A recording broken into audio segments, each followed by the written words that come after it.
Us on the experience of the left in coalition governments. We have three speakers who I will introduce as they come up. Because of COVID, everything's a little bit different. They'll be coming up one at a time to preserve spacing. We do have some people here in Carl Liebknecht's house as well. Just for you, we need to be sure that you have a negative COVID test. We trust you, so let us know you've got a negative COVID test. And if you haven't registered for the meeting on the internet, then please leave us your address, just so in case we do have any problems, we can contact you. That's it for the people in the room. Very quickly, the reason we're having this meeting, we've got elections coming up in Germany, obviously, and there are going to be, because of the way German politics work, there's going to be a coalition government, both on a Berlin level and on a national level, and the left the broader left in some form is going to be part of this. And there is a discussion which we want to preempt in terms of if the left does get a chance to go into a coalition government, is this a good or bad thing, and what can we learn from other countries? The first person to help talk about this is Ciarán Dold. He's a Berlin-based Irish activist researcher, and he's the co-host of the podcast Cornish Beatty. Ciarán's going to be talked about, we can talk about the Irish Greens. We can talk about whether they're part of the wider left or not, the experience of the Greens, and later before the Irish Labour Party in government. And to start off, if Ciarán, you can come up to the programme, and I'll start with a question for you.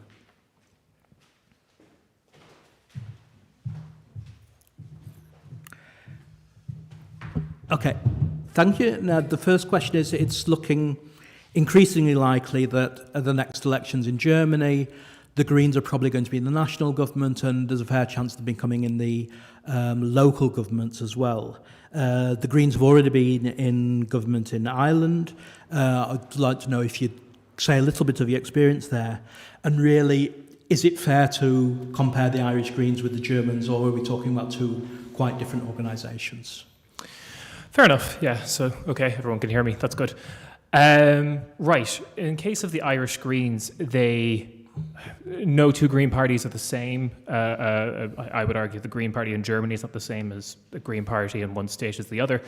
But there's differences, but there are similarities. For sure.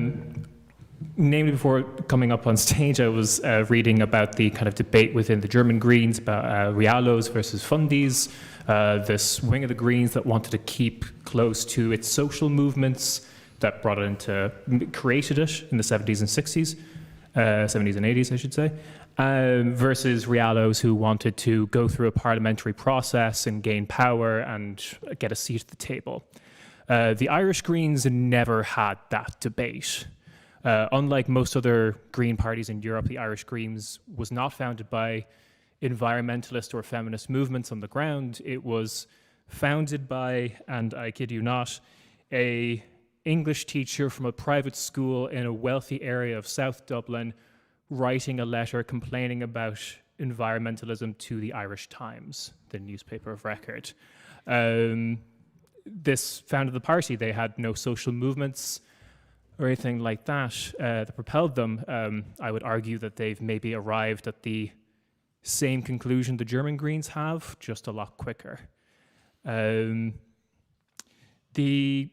In regards to their experience in Ireland and what they've done to those social movements, because even if they're not founded by them, social movements occur in Ireland that are nominally environmentalist, nominally green. A classic example would be in around 2006, there was a movement in Ireland called Shell to Sea. Ireland sells the rights to do whatever you want in our international waters to companies, and no profit goes to Ireland. One example of this is off the town of Rossport in the west of Ireland. We had Royal Shell Company come in and do drilling for natural gas. The local population wanted nothing to do with that. Environmentalists across the country wanted nothing to do with that. And this outrage propelled the Irish Greens to a small but respectable victory in 2007 election, which is to be expected. This is their first time in government. They go into government, and the night of going into coalition with one of our establishment parties, Fianna Fáil, they block a activist-led investigation into how that deal of Royal Shell exploring Irish waters even went about, literally the night of. Other movements that they also went back on were the Irish movement against US troops refueling in the Iraq War in Shannon Airport. Ireland is a neutral country. We didn't appreciate that. They also went back on a movement to demolish a historical archaeological site near the Hill of Tara for the building of a motorway. These were all popular movements that propelled them to power in 2007, that in their manifesto they claimed they would support if they got into government. And then on the night of with Royal Shell Company, and within a couple of months, they betrayed all those movements. Naturally, also 2007, they were in government for 2008, 2011, the Troika, and a lot of people also felt like they betrayed them then. We can have a long discussion about whether the Greens should be counted as the left, but for a lot of constituencies in Ireland, they were the furthest left option, for certain. That's not really praise for them, but more an indictment of the other parties. And this led to them backing austerity, backing cuts to healthcare, cuts to childcare, various systems like that. And it's also worth pointing out that the Greens at this time knew this was going to happen. I have a quote from Ciarán Dold, who is a MP for the Irish Green Party. In 2007, the eve of signing the government deal, let's be clear, a deal with Fianna Fáil, the government party, would be a deal with the devil. We would be spat out after 5 years and decimated as a party. But would it be worth it? Power is a many-faceted thing. The subsequent election in 2011, they were completely wiped out of Parliament for everything they had done. They got such a low percentage of the vote that they lost all government funding. They lost their deposits in a lot of constituencies. They had to fire the staff in their Dublin headquarters. And yeah, that's kind of the history of it. The general kind of mood of the Irish Greens, I would say, is also they lack a lot of ambition. Speaking of the current Irish Greens, which are back in government again, largely off a left-wing vote, they want to hold the government to a 7% yearly emissions cut agreement, which is lower than what the Paris Agreement would be forcing Ireland to commit to. They lack any kind of ambition. They proposed an alternative budget for what the money in Ireland could be spent on. Things like we need to invest in public transport rather than building of roads. We need to invest on like insulating homes so they're a bit more efficient and things like that. But their budget was significantly less than the actual budget. Their alternative budget, which included things like reducing VAT on shoe repairs, compost bin collection, the total cost of that came to €376 million, when the Irish budget expenditure is 80.4 billion. They cannot stress this enough, seriously lack ambition to do anything, and they definitely lack the kind of ambition that their voters and their activists expect from them. Since getting into government with not one but both of our establishment parties, Fianna Fáil and Fine Gael, they have lost all public support. Most polling now would show that they would lose all their seats again if there was a vote held tomorrow. They lost some of their kind of celebrity politicians, namely Saoirse McHugh, who's famous for advocating for basically communism, eco-communism in the west of Ireland. She became famous for that. She left the party after they signed the deal. They lost the entire youth wing. They lost their LGBT wing for getting into government with these parties alone, never mind some of the things that they have signed off on since. Yeah, there's a lot of very other small specific details about some of the things they've done in the last, well, it's only been a year, God. Time moves differently now, I guess. Okay, thanks, Ciarán. And if anyone's got any questions, there's about the specific little things you can send questions by from our website, from Facebook, or if you're in the room, you can put your hand up. For our second speaker, we'll move maybe a little bit to the left. Our speaker is Carmela Negrete. She is a Spanish journalist. You may well have read her reports from Spain for the Junge Welt in Neues Deutschland. She's also written quite a lot for the Spanish media. Carmela has written a lot in the last year about 1 year of the parliamentary government of Unidas Podemos, which is the Spanish Izquierda Unida left wing, who's come together with Podemos to join government with the Spanish Social Democrats. The question, Carmela, is really going to be, we've had a year now of the radical left governing together with the Social Democrats. What's the balance? What have they achieved and what haven't they? And Carmela is going to speak in German, and so to keep our COVID regulations, I'm going to vacate the place so that Carmela can come up with her translator.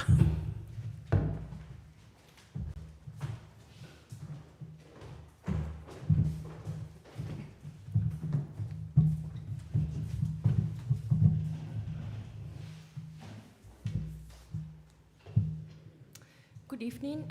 After 10 years living in Germany, I can speak Spanish, I can speak German, and my English is also very bad.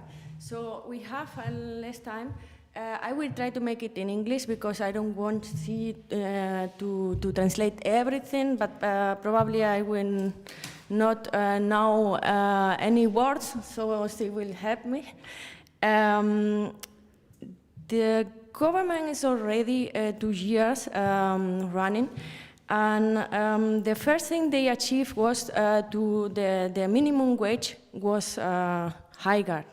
But actually, this was something that even the European Union was asking Spain to do because it was very, very low. They also took care of the poverty, because the poverty in the country is one of the biggest problems, and during the pandemic it got worse, even worse. So they started a program that they call minimum wage. Yeah, no, sorry, minimum wage is what you get for working, but I mean not working. Yes, they call it basic income, but it's not a basic income because not everybody is becoming it, and a lot of people are getting problem to get it, so they only gave... Security? Yes, there were no social security for employless people in Spain before, so they started this program. It's not a program, but a law.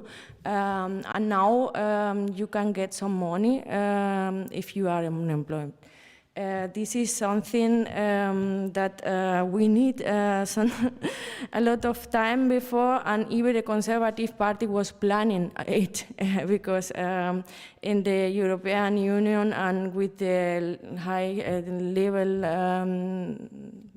living standard in Spain.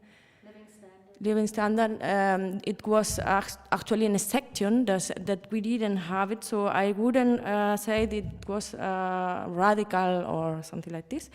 I want to say a topic that they didn't achieve, firstly, because we have too less time, and this is the Yemen question. because Spain is selling weapons to Yemen. Still is the only country in Europe that is doing it. In the government, there were no word about it. They just continued with these deals, and I think this is a question that for the Spanish left is a big problem. Now, one of the big things in the government is, of course, the money that the Spain is becoming from the European Union after the pandemic, because the country is now in a really bad situation. So they say they will do a green new start. So the problem is that this money is becoming the biggest companies in Spain, and is not achieving the social and targeting the social problems that are in Spain. There is also a problem that they are not attending, and it's not easy for a left party, that is the Schwarzarbeit. Illegal. Yes, the black labor market. But why? Because it is very big in Spain, and it is not popular for the left party to do something against it. But I think they are failing it to make something there. They have a chief that there is now dialogue with Catalonia. The people that were in jail are not, they are not anymore in jail.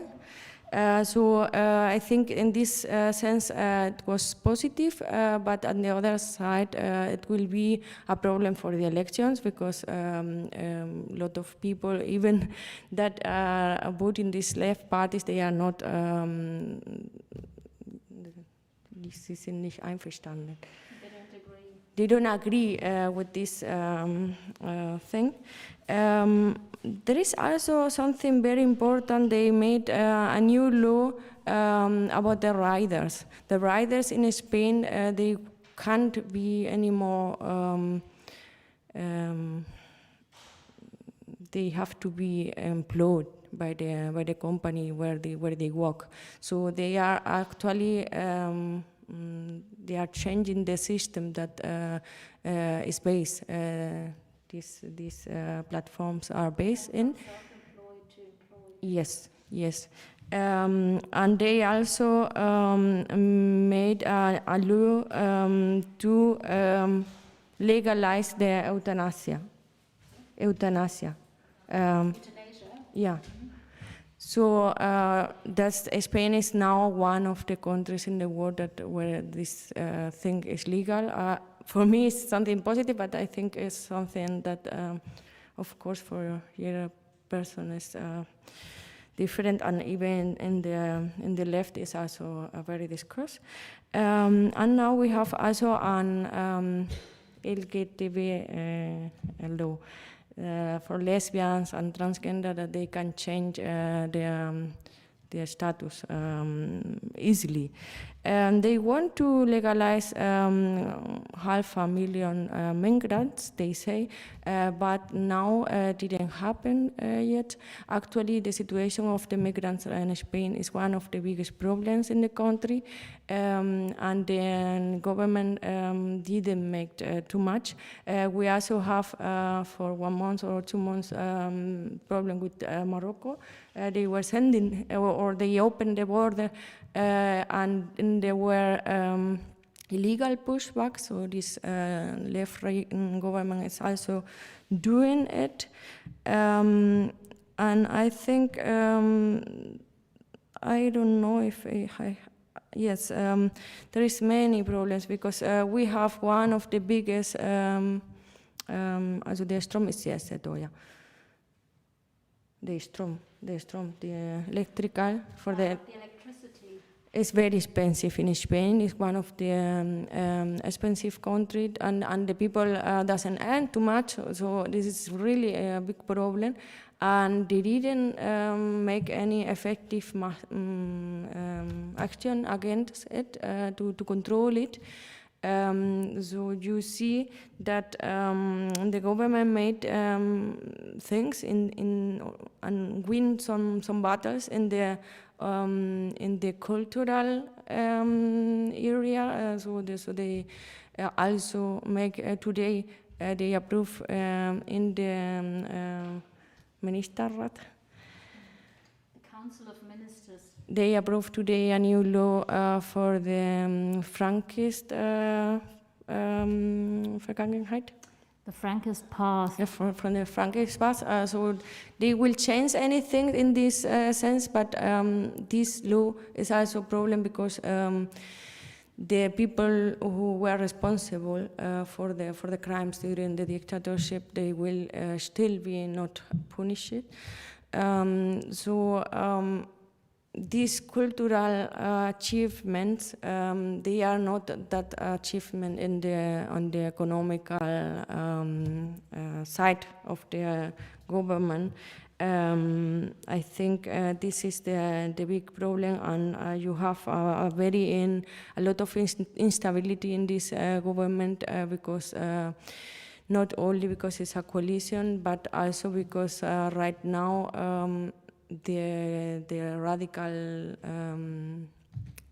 right, they could have absolute Mehrheit. An absolute majority. Yes, with the conservatives together. So, of course, it was a problem for the left to go in this government, and they tried already since 2015. We have 4 elections. It was a very, very complicated process, and I don't see that they will go in the direction to change more economical stuff, because right now our president they put a new new ministers, and they are also neoliberal. So I don't think probably we will. It didn't work. It will not work. It won't work a lot of time in the government, or the left will go even more down in the service.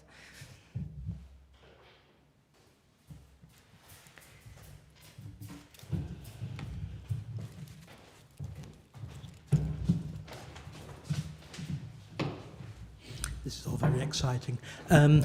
Thank you, Carmela, and thank you, Denise, for helping with the translation.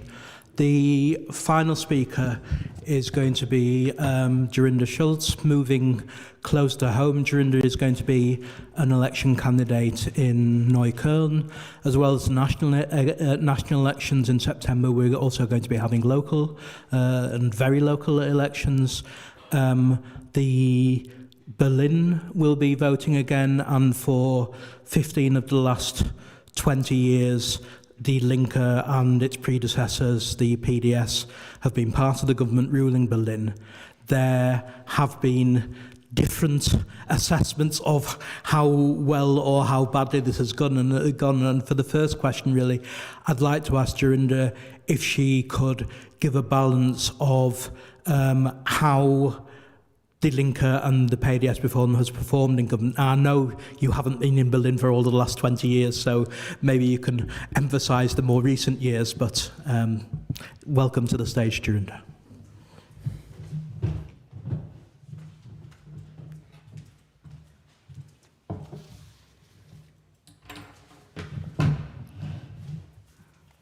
Yes, hi, and thank you very much.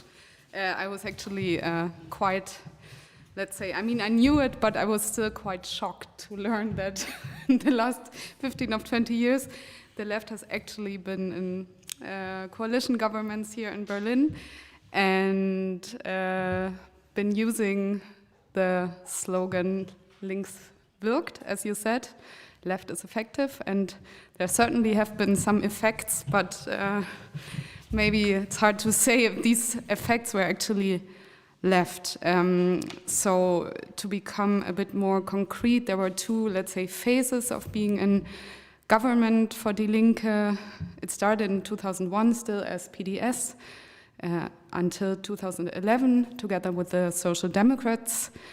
This was a phase that was very marked by neoliberalist politics, especially in the beginning, and the second time, that is ending this September, was from 2016 with Die Grüne, the Green Party, and the Social Democrats again. And those were actually times of very different coalitions under very different economic and political conditions, also regarding the social movements in the city and so on.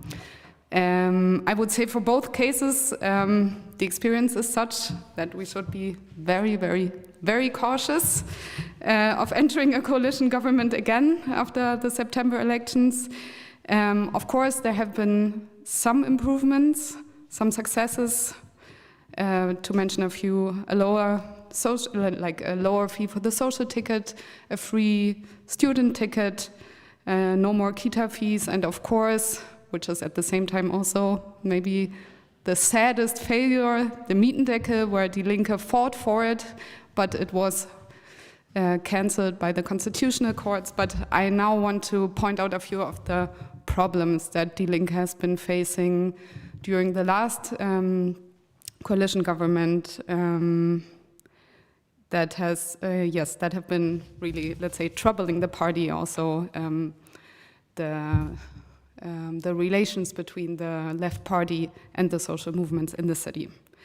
The 3 points I want to stress are they're regarding privatization, repression, state repression in the city, and neoliberalist politics. So Die Linke has actually, during these last years, taken part in 2 large-scale privatization projects. The first is the construction of new schools that has been formally privatized by conveying public property to a limited liability company that is in public hands, but how long?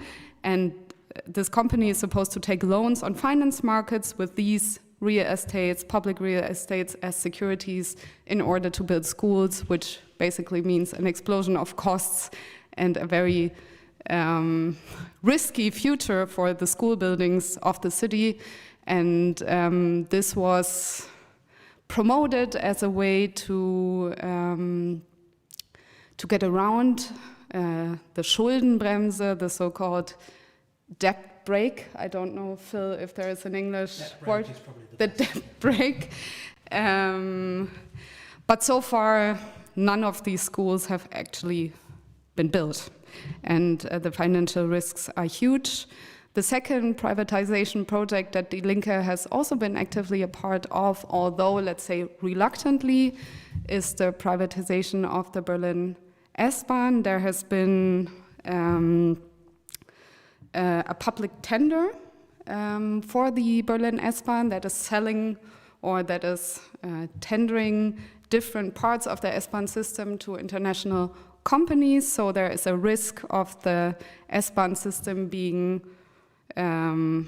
destroyed and also privatized, which is, of course, would be devastating for social ecological transformation in the city. And although there were internally in the left party, there was a huge resistance against especially the S-Bahn privatization project, but also the school privatizations due to, let's say, coalition promises, negotiations, the left on top level has not been able to very actively resist these projects. The second point I want to make is about state repression. We have all been watching that under a Die Linke government, several house projects, amongst others, Syndikat, Liebig 34, that are a core element of the Berlin left scene. They have been violently evicted. The 1st of May protests this year, they have been disrupted by police violence, they have been heavily criminalized, and also Neukölln, all us who live there have been noticing this, has been subject to racist, frequent, massive police raids that stigmatize the people in Neukölln. They have been, let's say, supposedly fighting organized crime, but we know they're basically business controls that are like blown up to massive police raids. All this has been happening under a pretty right-wing Social Democrat Senator of Interior, Andreas Geisel. However, of course, as part of the coalition, Die Linke is also held responsible for this. And Andreas Geisel has also been the man who has not been able to stop the Nazi terror attack series in Neukölln. There have actually been a lot of scandals, police scandals during the covering up and not, I mean, you all know the story of Ferhat Kocek, who has been attacked by Nazis, who was not warned, the police. So all this has also been happening during the coalition, and there have been huge problems with, let's say, making progress with, how do you say this, aufklären? Investigate these. Yes, investigate. Sorry, I was finding the word myself. And Die Linke also failed in assuring that there was a parliamentary investigation of the Nazi terror attack series in Neukölln. The third point, I'm now going to make maybe a bit more briefly, is that actually even before the debt brake was formally working here in Berlin, Die Linke said yes to already paying back debt. This was actually the condition that SPD and the Green Party made for them entering the coalition government. So while the public sector in Berlin really needs money, needs means, Berlin has been paying back 1.8 billion in public debt, which is, of course, let's say, a continuation of neoliberal politics. So much for this period. The period from 2001 to 2011, I'm gonna, let's say, talk about a bit more briefly. I've not been following it so closely. But what is important is that this was a very different period economically. The past 4 years have been, like, the left has been lucky in the sense that Berlin has had raising public income. I think in 2016, when it started, there was a 3% economic growth. More people, 170,000 people more in employment. There was a budget plus of 2.4 billion. While in 2001, it was very different when the PDS came into government with the Social Democrats. It was during the aftermath of the Berlin bank crisis, a large-scale corruption crisis where mainly the Berlin CDU was very closely involved in several corruption scandals. So one of the first things the PDS did was to take over the risks of the losses of these highly corrupt, speculative banking games, which, amongst other things, put Berlin's finances in a horrible situation.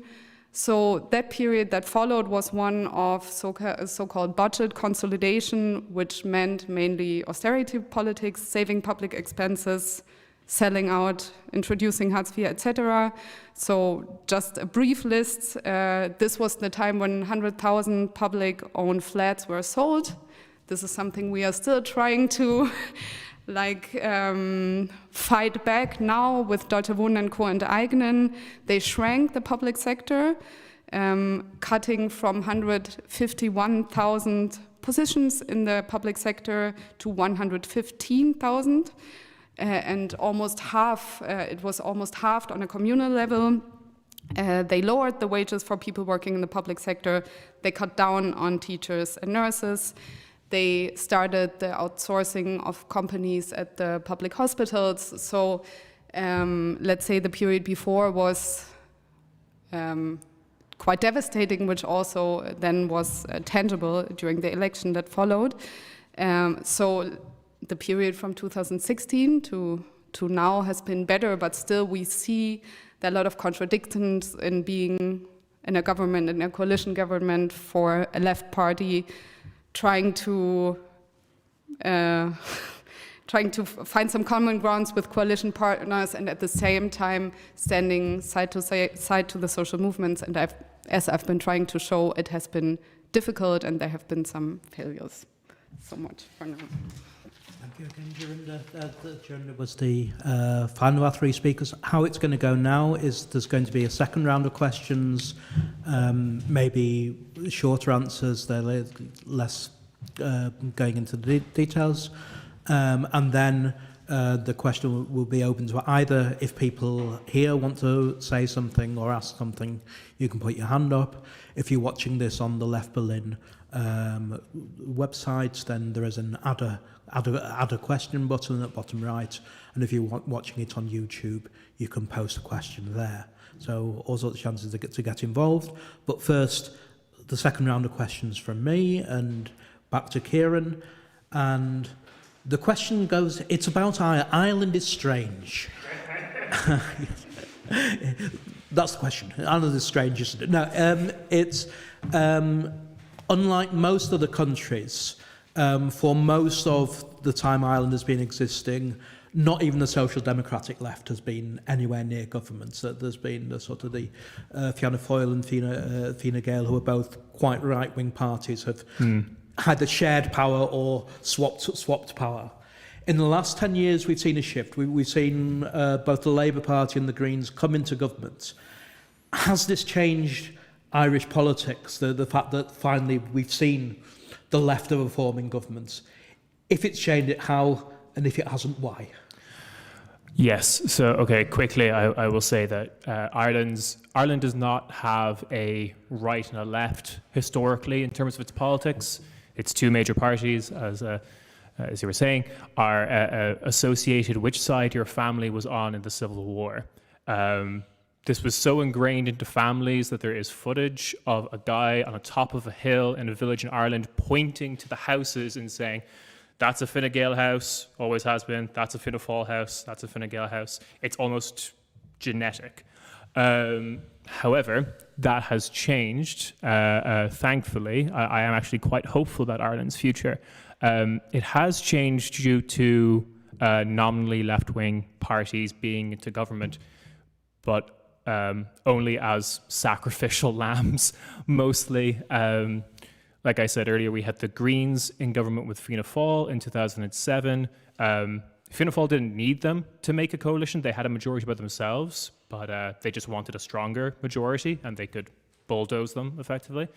Then we had Labour, who you might be thinking of British Labour, but has absolutely no association with Ireland's Labour movement. The greatest thing they could claim is that they were founded by James Connolly, who is a Marxist thinker, but he was executed by the British 4 years after the party was founded, and then they went, for lack of a better term, buck wild and were very quickly captured by Catholic conservatives. And then the Cold War happened, and anything remotely socialist or communist was anti-religion, so we can't have that. And then we had the Greens are back in government again. But what's happened since then is the failure of these nominally left governments to help any kind of actual street movements that have formed.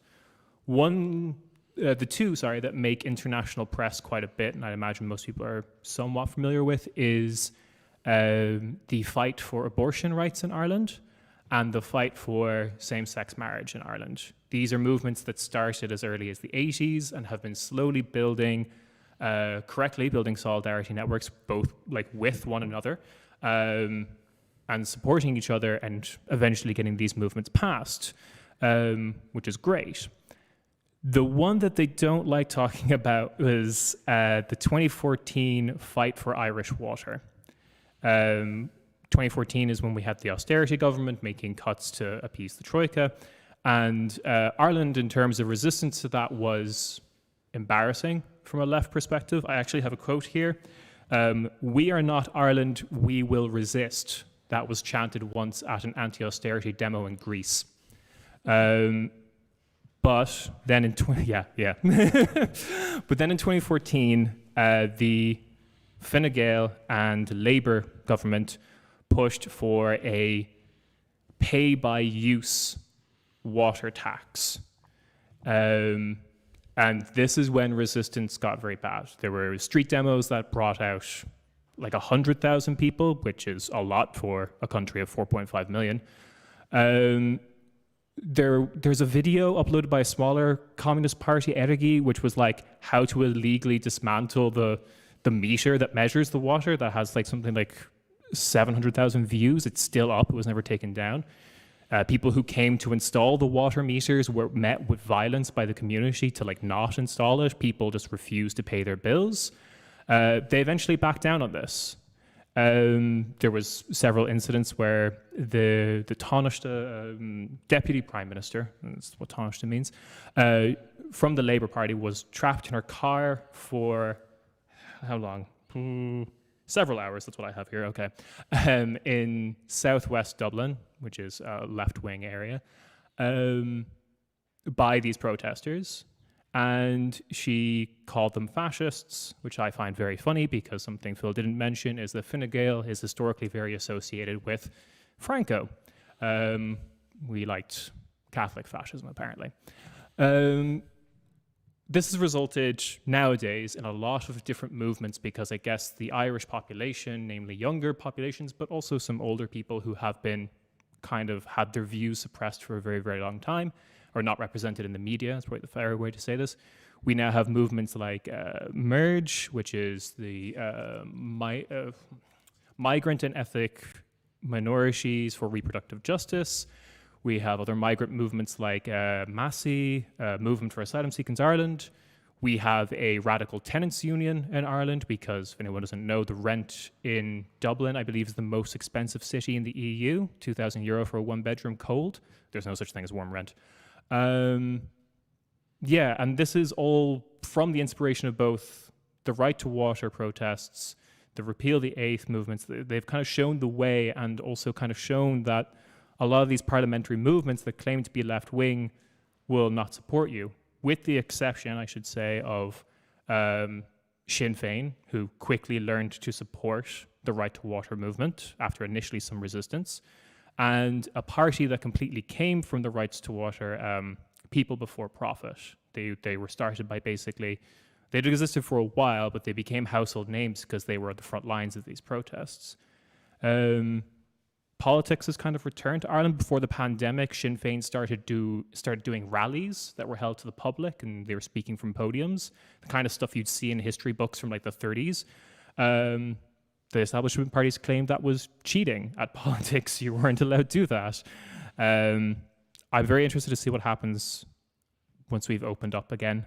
But yeah, the coalitions have changed things, but I wouldn't want to be those parties or backers of those parties because they were sacrificed for, I think, for the greater good ultimately in Ireland. So yeah. Thank you. And now a second question to Carmela. Carmela, probably the person on the Spanish left that most people here know is Pablo Iglesias, the leader of Podemos. He was the Spanish deputy minister. After recent elections in Madrid, he has retired from politics. Is this the end of the Podemos experience, Podemos experiment? And what's going to happen to the Spanish left now?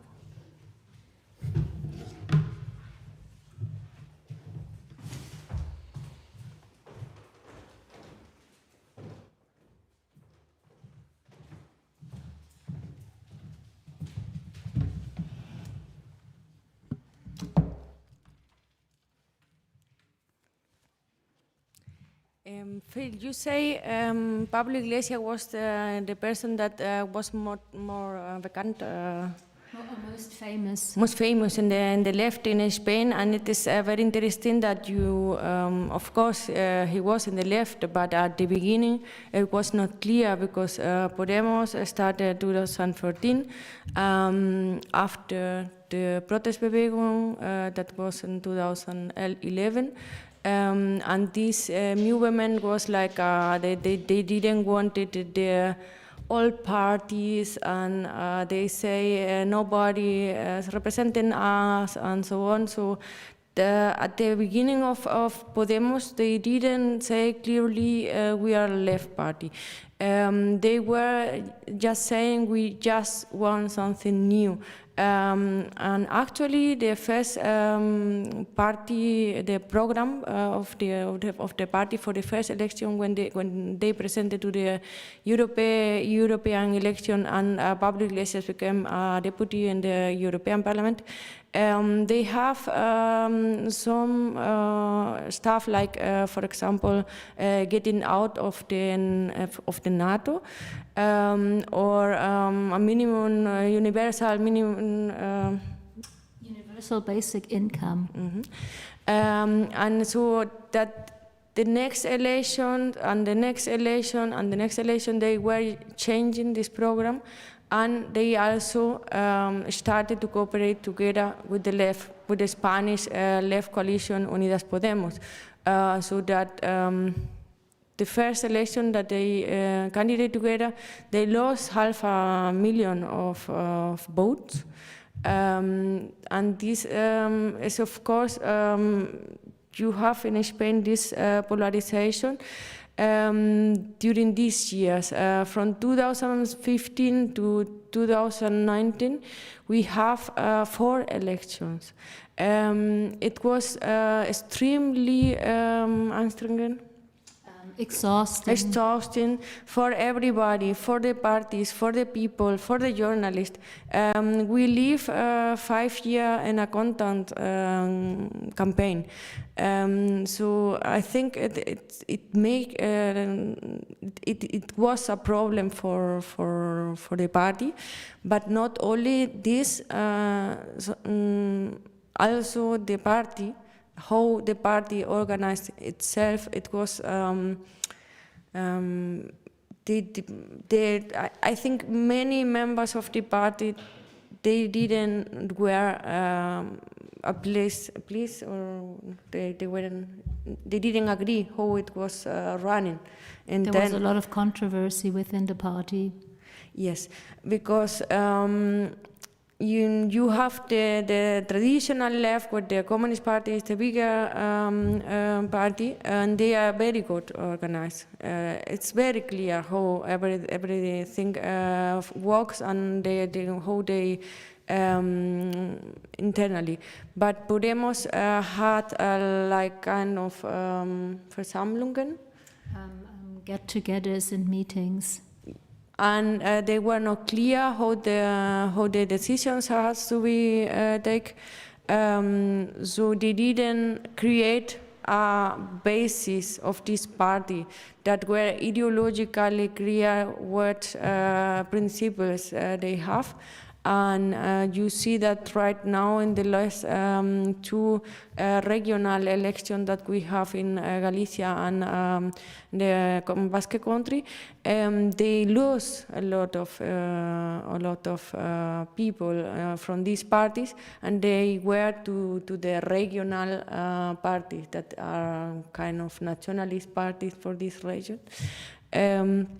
Probably because during this time, I don't know if they didn't have time for it because of this situation, also the pandemic and so on, or because they didn't really take care to make this structure, to make this sure. So to your question, is Podemos will disappear? I don't know. Nobody knows, of course. But the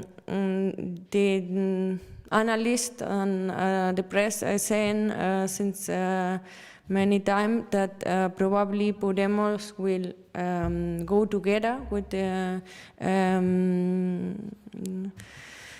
left.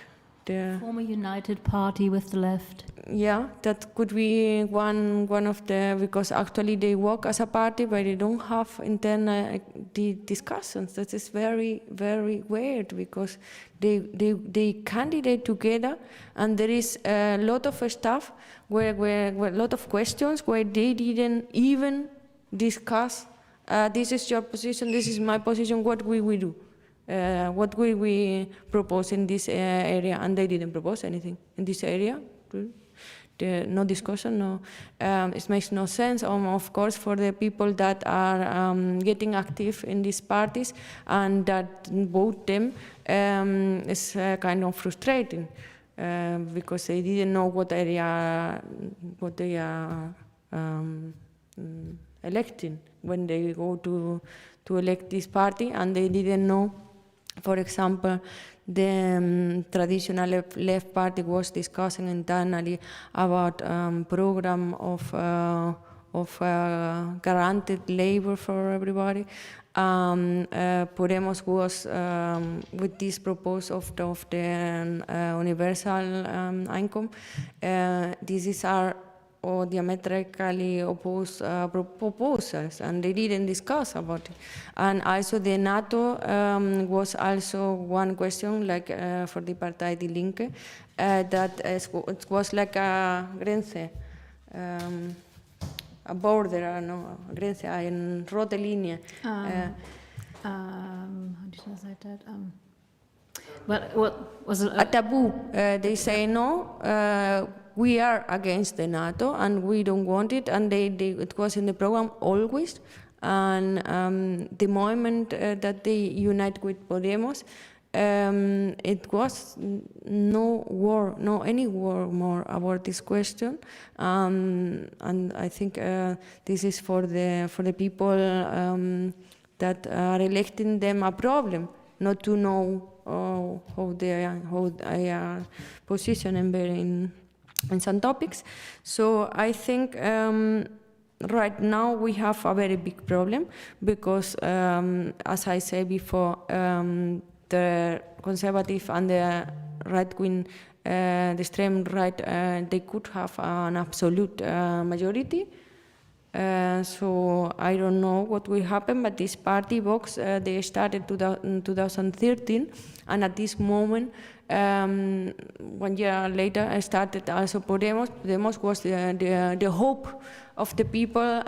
We can't change anything and so on.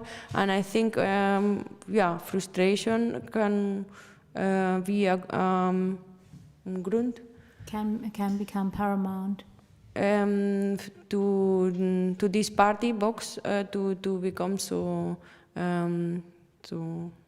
powerful. Maybe, I don't know what will happen when then. The surveys say they will lot a lot of votes, but the surveys in Spain, they are not, you cannot trust them. So I don't think they will disappear very, very quickly. Podemos is the only party that doesn't receive any money from the banks. They don't have credits, and they also hadn't any case where anybody make something illegal until now. So I don't think they will disappear that quickly. And they have now a lot of women in the party. Of course, Pablo Iglesias was was very well known, and he was deciding a lot of things, but a lot of people wasn't einverstanden. They didn't agree. They didn't agree with him with this that he was taking so much decisions. I think they will stay for a while, and they also ended the two-party system in Spain that we have a lot of time. So now there is no more anymore. This two-party system is over.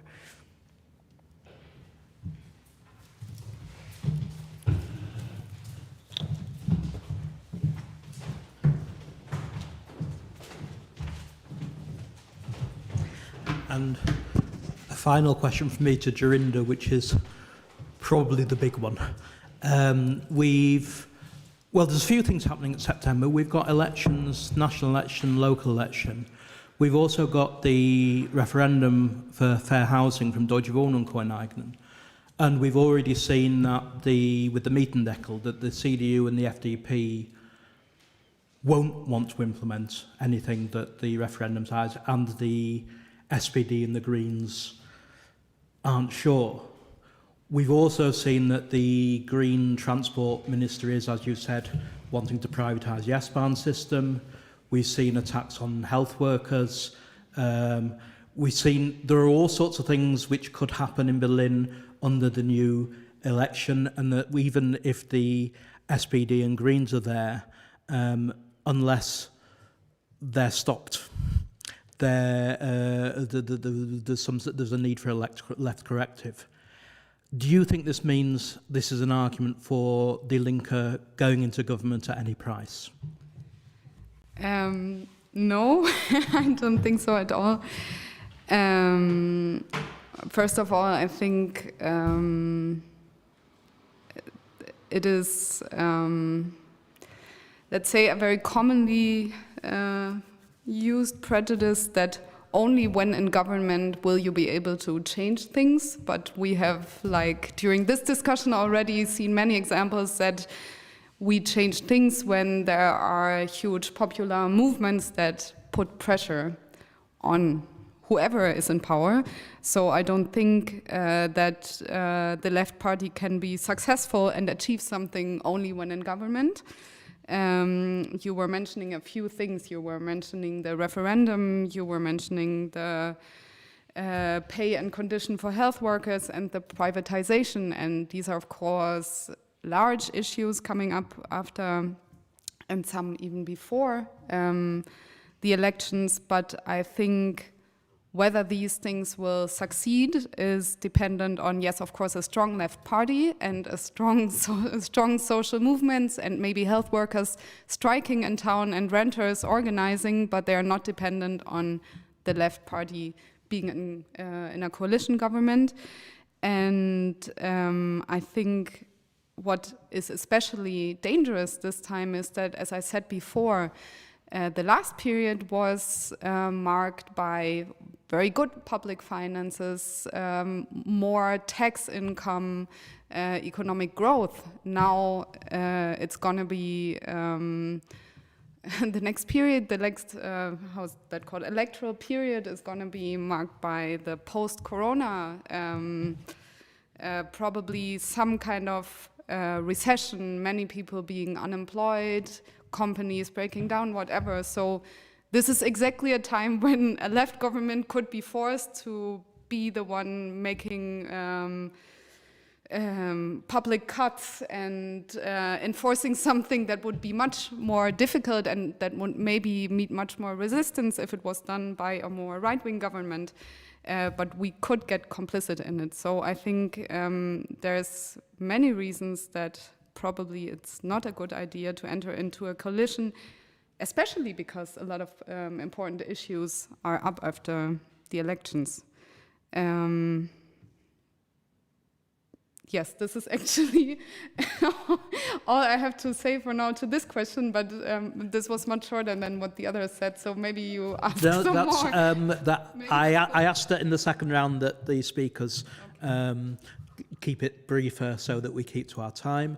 That's the end of my round of questions. It's now, as said, people who are watching online have the opportunity of sending in questions which we can read out, and people in the room have the opportunity of putting your hand up. We have a roving mic here, and you may either ask a question or you are privileged to say what you think. So if anybody would like to start the discussion, either by sending us in a question or by putting your hand up in the room. There's two people in the room who have said. Oh yes. Before you speak, do you mind being filmed? No. No. Okay. You can take it off. We're socially distanced here. But for anybody in the room, that the camera woman will film you if you're okay with it, won't film you if you'd rather not be filmed. Is it on? Oh, yes. Yeah. I have a question before my questions. I have two questions for two of the speakers. So shall I put them all, or should I? I think we'll bundle a few questions in the next contribution, and then they can ask. Yeah. Okay. So first of all, to Jorinde. Yeah. Okay. So in your first talk, you said something about the way that Die Linke politicians kind of were forced to compromise because there were kind of deals with, you know, the SPD politicians, and I mean, I understand things like that, but can you perhaps give an example? And do you think that kind of deal making is just an inevitability of being in a coalition? Can it be avoided? So that's my first question to you. And second question is, I live in Neukölln, and I'm also I became a dual citizen in 2018. So this is actually the first time I can also vote in the Bundeswahl. So from what you've said, should I still vote Die Linke? Because I've I voted for Die Linke in the EU elections before, when I was just allowed to, and now I can vote, you know, much more widely, and I'd still like to vote Die Linke. Is it a waste of time? So that's my questions to Jorinde. Then I have two questions. Sorry, none to Carmela, but to Ciarán, yeah. Okay. Just on demographics in Ireland relating to the electorate, would you say that it's an explanation for the popularity of the conservative governments and the sort of, you know, right-wing or conservativization of parties that get into power? Is it to do with demographics? You know, is it an older population? Is it to do with, you know, a lot of outward migration of younger people? And has that changed? Yeah. And I did have a second question, but no, I can't remember it. So maybe I'll just leave it at that for now, and if I remember it, I'll say later. Thanks. Yeah, if people keep those questions in their head, I'll take do you mind being filmed? You've been up as a translator already, so yeah.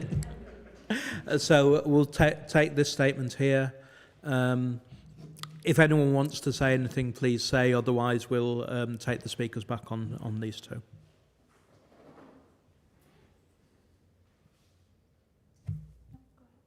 No. We'll take another statement from the floor first, and then yeah. I have another question for Jorinde as well, which was: are there actually any tangible results from Die Linke joining the red-green government?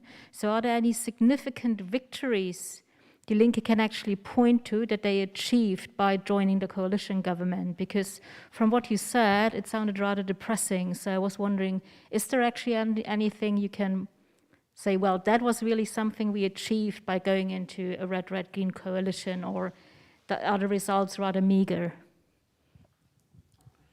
Okay, then. It looks like the questions to Jorinde are longer and more complicated. So maybe if we take, do you want to do it from there, or do you want to? Okay, we'll take Ciarán. Will answer the question to him. I can. Can I go ahead from Tom? Yes. Okay. Cool. In regards to demographics and how they've affected Ireland over the years, two things I say was like emigration in Ireland, leaving Ireland is normal. Hello. But there was a brief pause in the 90s and early 2000s before the financial crisis, when Ireland, for the first time of its history, was, for lack of a better term, filthy rich.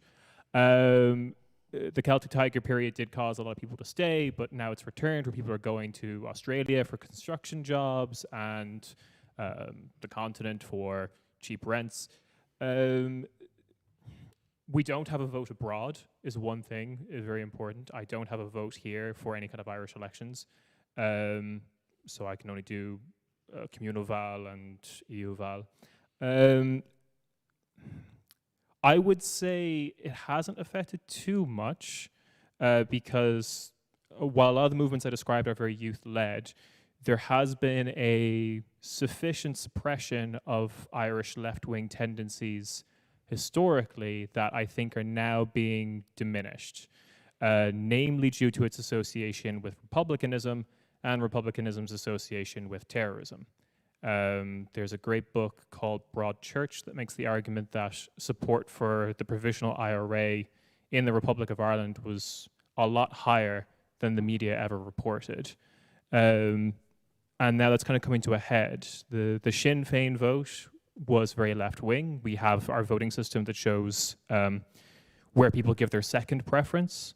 So they gave their second preference to like communist parties after voting for Sinn Féin.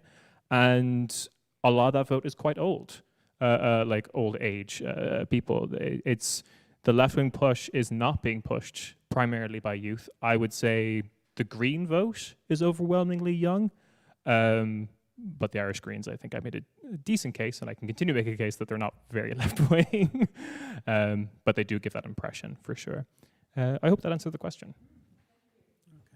And Jorinde, there were, I think, 3 questions which you wrote down and I didn't, so you know what you're answering. Yes, so I did write them down. Yeah.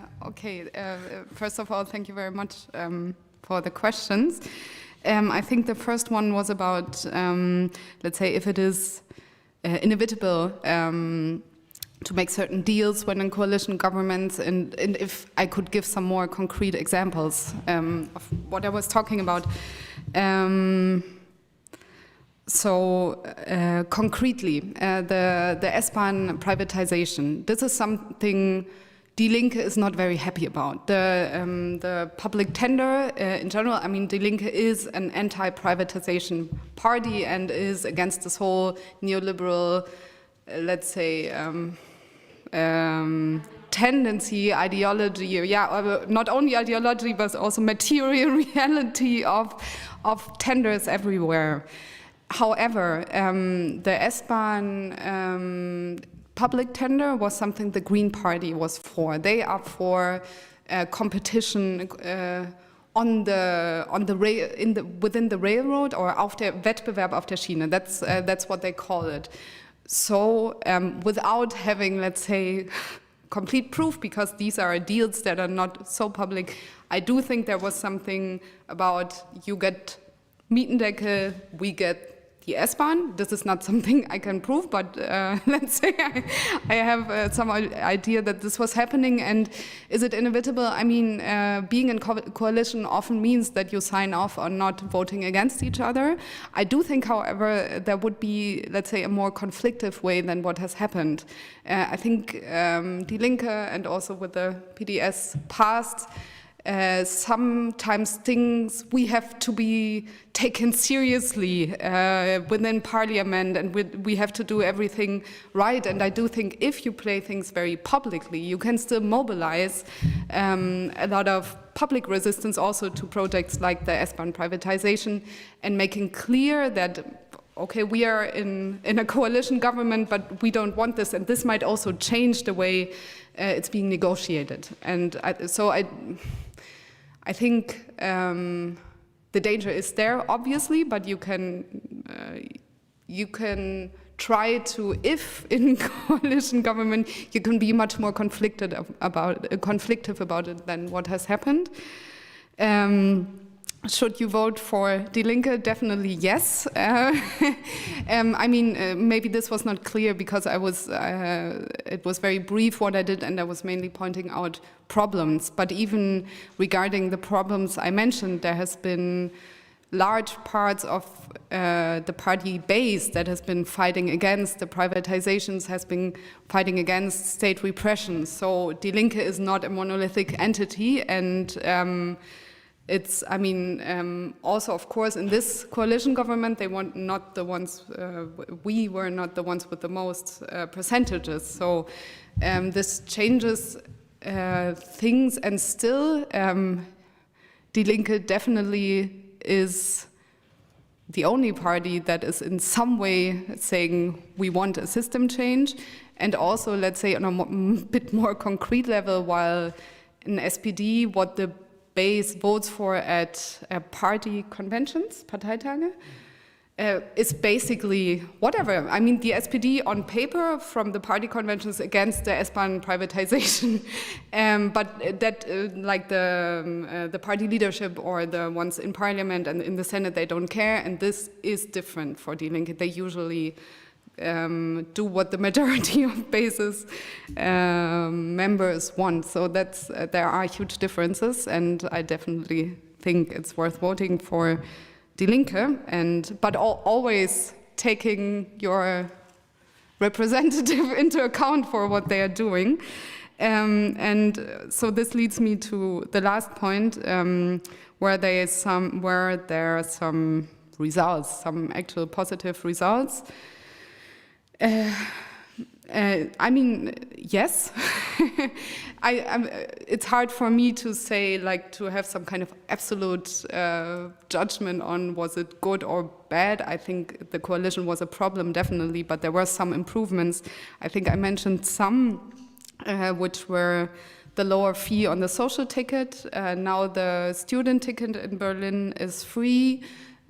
Teachers actually got higher wages, and some within the social sector also got higher wages. And I do think that this government has changed the whole, let's say, political establishment approach to rent politics in the city. This is, of course, an achievement that is thanks to the rent movement in town, but still it has been very different. The Senate has been buying back houses. To some extent, there has been, when Katrin Lomscher was still senator, she was actually battling Airbnb, and there's a large support from Die Linke for Deutsche Wohnen and Co. enteignen, and these are, of course, like these are good things. These are results. However, the contradictions stay and the problems stay.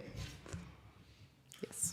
Okay, we're coming near to the time when we wanted to finish. There is still time if anyone in the room. We're not getting things from people online, but if anyone in the room wants to say something, put your hand up now. There's one there. Is there anybody else? Okay, we'll have one more. And then I've got a couple of announcements, and I'll ask each of the speakers just to wind up. And we should be finished as planned by about 8:30. Okay, I've remembered the question that I wanted to ask Ciarán again. Yeah, it was to do with membership of the EU. And obviously you described the kind of gold rush years of the Celtic Tiger, and then, you know, the inevitable sort of aftermath. And also perhaps, you know, what's the feeling, do you think, in the country towards the EU? I did meet somebody from Dublin who was kind of just incandescent towards Angela Merkel, and it was a rather uncomfortable evening because he seemed to think I, by living here, supported Angela Merkel. But anyway, so yeah, what's the feeling in Ireland towards the EU, and also perhaps extending from that, what do you think that the feeling is about the idea of a united Ireland, and whether that would lead to, you know, independence from the EU? So, a bit of a complicated question. Don't know if you can answer that. I was going to ask you to do it in your summing up, but because it's a complicated question, maybe you can respond. Okay. You've asked some big stuff there. In regards to the EU and Ireland's attitudes towards the EU, for most people, an effectively untouchable topic. The EU saved us basically from being a vassal state to the UK post-independence. I mean, you could say we're a vassal state to, you know, European capital, but sure, we'll take that over British capital. Ireland has spent, since joining the EU in the 70s, basically very tactfully, I guess, making sure that our exports and imports are more reliant on the EU market as a whole than it is to the UK. Speaking of the Green Party, actually, one of the big things that they dare not tackle is one of our big international successes, which is the dairy industry, which is the #1 contributor to emissions in Ireland because cows fart. And that's Kerrygold, that's the, Irish rindfleisch in Reva and stuff like that. So that's kind of a big deal. The EU is an untouchable topic, effectively. Criticism of the EU is basically as far as you'll get. But things like the EU forcing Apple to pay tax they should have paid has also endeared even some left-wing people to the EU. And then colonized mindset, like a lot of Irish people will tell you we're the only European capital that doesn't have a metro, which is true. We're not uniquely backwards, like everyone has their own problems or whatever, but in regards to United Ireland, it is the closest it has ever been in a very, very long time. Left-wing parties in Ireland, Sinn Féin, People Before Profit, operate in both the North and the Republic. I think it could happen before I die. I think, though, to be honest, it will probably be due to some sort of, and a lot of Irish people, I think, are thinking this, that it'll be due to some sort of British crisis. Scotland leaving would probably do it, because the connection between Northern Ireland and Britain is mostly through Scotland. One of the royals dying would probably do it. I don't think anyone likes King Charles, the idea of King Charles, I should say. So some sort of crisis in the UK is probably more likely to cause a border poll. Unionism as an ideology is also having problems. Like a party in Northern Ireland called Alliance is now becoming more popular, and they have been officially a neutral party, but being neutral during the Troubles meant you were on side of the British government. But that's kind of changed, and they're kind of like this middle class vote that have kind of noticed that, like, when I was born, you couldn't get contraception in the Republic of Ireland. You had to travel to the north or England to get contraception. But nowadays, abortion is still illegal in Northern Ireland. Gay marriage is still illegal in Northern Ireland. And kind of a professional managerial class are kind of looking at Ireland as, oh, suddenly we're more progressive and all this kind of stuff. And we're richer too, because Thatcher destroyed manufacturing. I guess that's the quickest summary I can get of it. Fingers crossed. I'm scared of what unification would look like in an austerity kind of driven government. A lot of people would say, oh, we can't afford absorbing the North, which is that's 1.2 million people. I think we could find a job for them maybe. But Thank you, Ciarán. I'll just, before I ask the speakers to say any last words, just a couple of announcements. First, we have this sort of meeting every month. I said for the last 18 months it's been online. We very much hope that next month we will also be able to organise something either here or maybe in a park. For your diaries, the meeting will be on the 23rd of August.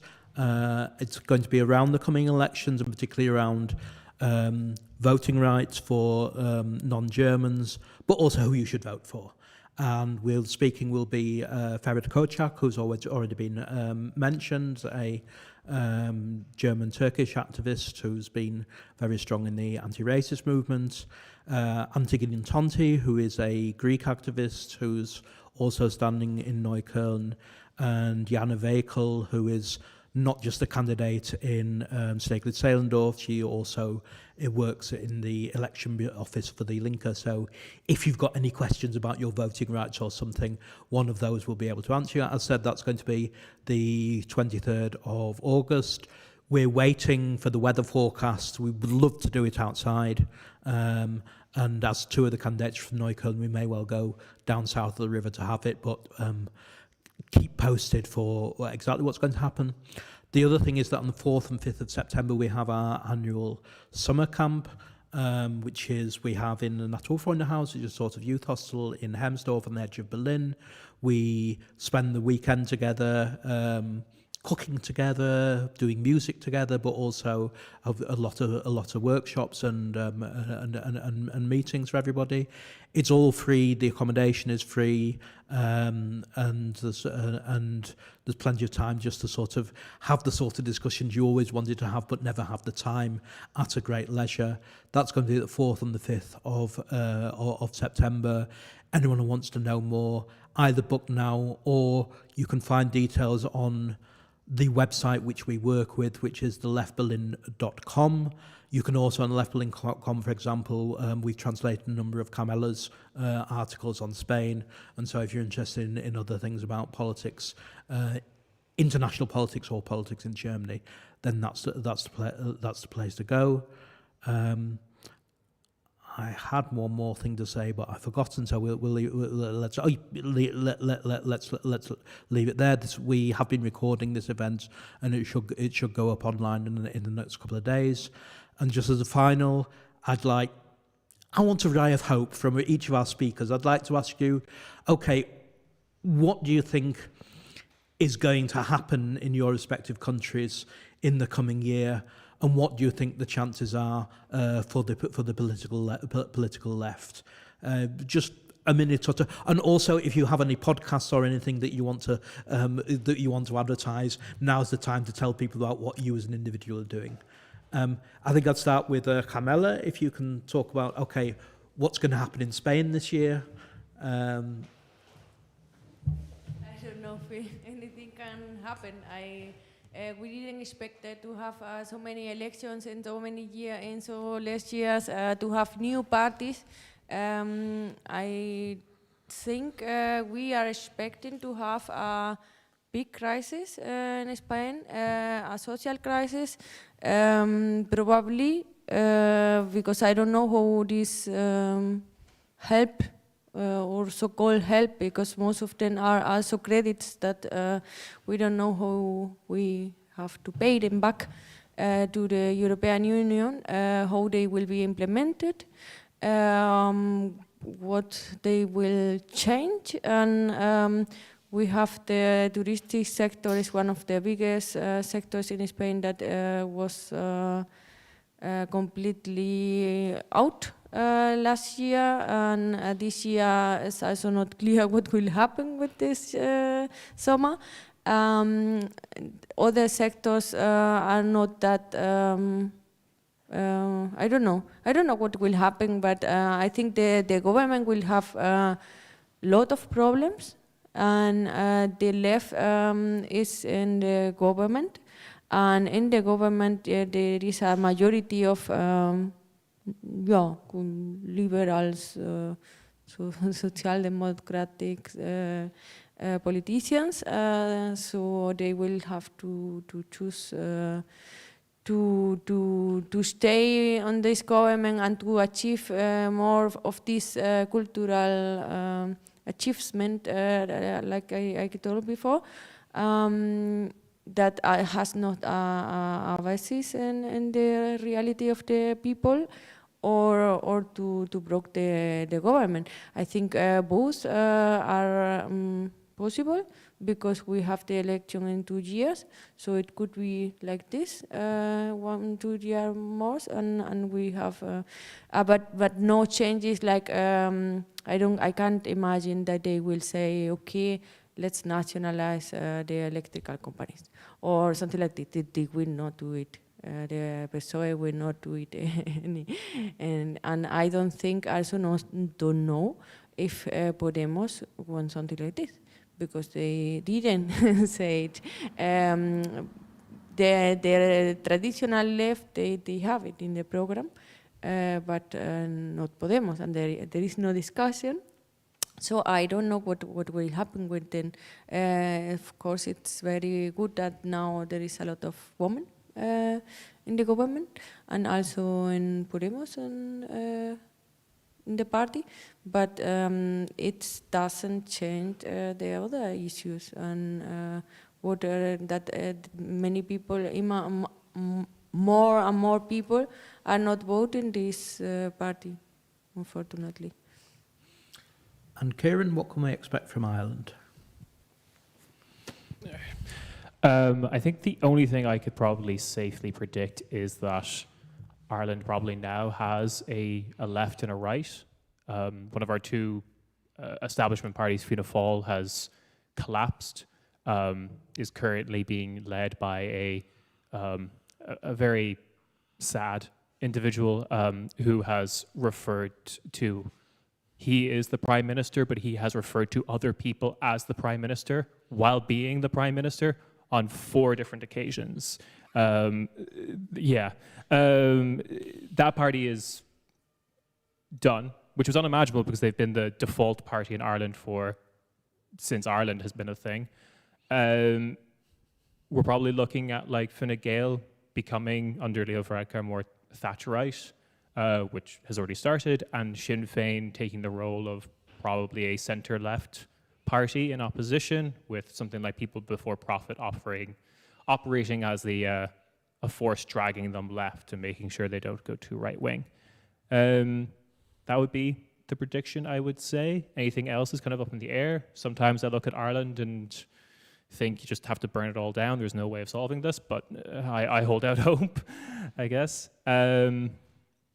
In terms of promo for myself, can I do it? Yeah, okay. I do a podcast called Corner Spéti, which is a comedy left-wing podcast about Europe, with a very generous definition of Europe, Eurovision rules for what Europe is. And if you want to learn about, I think our next episode is going to be about Swedish rent, or we have past episodes about why the albino rapper son of Georgia's richest man used the Georgian state authorities to bully people who criticize his music. That's a thing that happens in Europe, I guess. So yeah, you can find that Corner Spéti, give it a Google, or our website, operationglad.io, which for anyone who wants to get that reference, it's a dark but terrible reference. Yeah. I'll try and remember to put a link on the page for this Thank you very meeting much. as well. We are the smartest podcast for dumb people, or the dumbest podcast for smart people. I can't decide which one yet. Okay, that one way or the other, that fits our audience perfectly. And finally, Jorinde, what's going to be happening in Germany and Berlin in the next year? Okay, I think you have 2 minutes. Yeah. No, what is safe to predict is that we are actually going to have a vote on the Deutsche Wohnen and Co. expropriation campaign, which is very exciting. Because if it succeeds, it will be a large step towards affordable housing and against real estate speculation. So I'm very excited about that vote, and I think there's a battle ahead of if the vote is successful, which I think is very possible, then to fight against the real estate lobby that is obviously going to try to prevent this. So that's going to be a large battle that needs all left people in the city to support it. I also think that we are going to be facing attempts to public savings after Corona, and I think we are all going to have to fight for that. It's not going to be on the people's back, but that rich people are going to pay for Corona. Thank you, Deborah. Yes.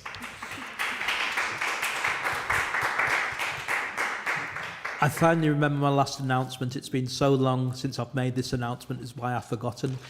If anybody would like to go to a drink together afterwards, we'll probably go up to the Chagall and Schönhauser Allee. So if you fancy just sort of sitting down and chatting afterwards, please come along with us. It's been a long time since we've been able to do this. We're going to be really looking into it. And please, if you need any more information, please get in touch. The video will go online in the next day or two. Goodbye.